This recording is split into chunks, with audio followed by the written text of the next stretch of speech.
ఈ రోజున మీరు కొన్నది ఎంత, ఈ ప్రభుత్వం కొన్నది ఎంత? అంటే ఇంత ఆర్థిక ఇబ్బంది నుండి కూడా, ఇంత ఆర్థిక ఇబ్బంది నుండి ఆనాడు 10 సంవత్సరాల కాలంలో 10 సంవత్సరాలు కేసీఆర్ రాకముందుకు సంవత్సరానికి, అంటే మళ్ళీ ఒకసారి గతంలో చెప్పిన మళ్ళీ ఒకటి ఇప్పుడు చేస్తా ఉన్నా, తెలియాల్సిన అవసరం ఉంది కాబట్టి 65 సంవత్సరాలు 22 మంది ముఖ్యమంత్రులు ఎన్టీ రామారావు చంద్రబాబు కలిపి చేసిన అప్పు 65,000 కోట్లు అయితే సంవత్సరానికి 6,000 కోట్ల వడ్డీ కడతా ఉంది. అటువంటిది ఒక్క ముఖ్యమంత్రి 10 సంవత్సరాల పరిపాలన చేసి 65,000 కోట్లప్పుడు 8 లక్షల కోట్ల రూపాయలు తీసుకుపోయింది అబద్ధమా? నిజం కాదా? లెక్కలు చెప్తలేవా? అసెంబ్లీ సాక్షిగా మాట్లాడలేదా?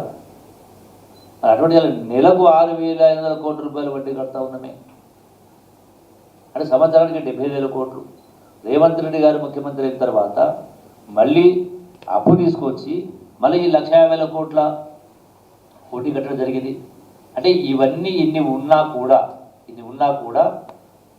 ఇలా కొత్త కొత్త స్కీములు తీసుకొచ్చి ఈ రోజున ఇందిరమ్మ ఇళ్ళు, సన్నబియ్యం, అట్లాగే గ్యాస్ సబ్సిడీ, ఉచిత ఆర్టీసీ బస్సు, సన్నవడ్లకు బోనస్, ఇట్లా రకరకాల ఇన్ని, అంటే ఈ గత ప్రభుత్వం తెచ్చిన ఏ ఒక్క స్కీమును ఎత్తివేయకుండా వాటిని కొనసాగిస్తూ మళ్ళీ అదనంగా ఇన్ని స్కీములు తీసుకొచ్చి మరి మీకంటే ఎక్కువ వరి కానీ మక్కలు కానీ కొనడం జరిగింది. సరే, కొన్ని సందర్భాల్లో వారం రోజులు వివిధ కారణాల వల్ల 15 రోజులు ఆలస్యమైండవచ్చు. సో డెఫినెట్గా ప్రతి గింజను కూడా కొంటాము. ఇప్పటికే ముఖ్యమంత్రి గారు, ఉత్తమ్ కుమార్ రెడ్డి గారు పలు దఫాలుగా వాటిపైన సమీక్షలు పెట్టడం జరిగింది. రైతాంగానికి హామీ జరిగితే కొనుగోలు చేసే ఏర్పాటు చేస్తూ ఉన్నాం. అందుకే వీళ్ళేదైతే పాలమూరు జిల్లా మాజీ మంత్రులు, మాజీ ఎమ్మెల్యేతో మాట్లాడుతున్నారో పాదయాత్ర చేస్తామని, మీకా నైతిక హక్కే లేదు. 10 సంవత్సరాల అవకాశం ఇస్తే, ధనిక రాష్ట్రాన్ని అప్పగిస్తే, లక్షల కోట్ల అప్పు చేసి కూడా ఏ ఒక్క ప్రాజెక్టును పూర్తి చేయకుండా ఇలా ప్రాజెక్టుల పేరు మీద వేల కోట్ల రూపాయలు దోపిడీ చేసి దోచిపెట్టి ఇలా మళ్ళీ తగుదునమ్మా అంటూ మరి గొప్ప గొప్ప ఎవరైనా చిలుక పలుకులు పలుకుతూ ఉన్నారు. మీరు అంత గొప్పగా చేసి ఉంటే మీ అధికారం ఎందుకు పోతుండే? అంత గొప్పగా మీరు పరిపాలించి ఉంటుంటే ప్రజల నమ్మకం, విశ్వాసం ఎందుకు కోల్పోయినరు? మళ్ళీ ఇలా మాట్లాడతారు, మక్కలు కొనమంటే నాయకులు కొనుగోలు చేస్తారు. అసలు నాయకుల కొనుగోలు చేసిందే మీరు. దర్పం, అధికారం, అహంభావం ప్రదర్శించింది మీరు. ప్రజాస్వామ్యాన్ని పాతరేసింది మీరు.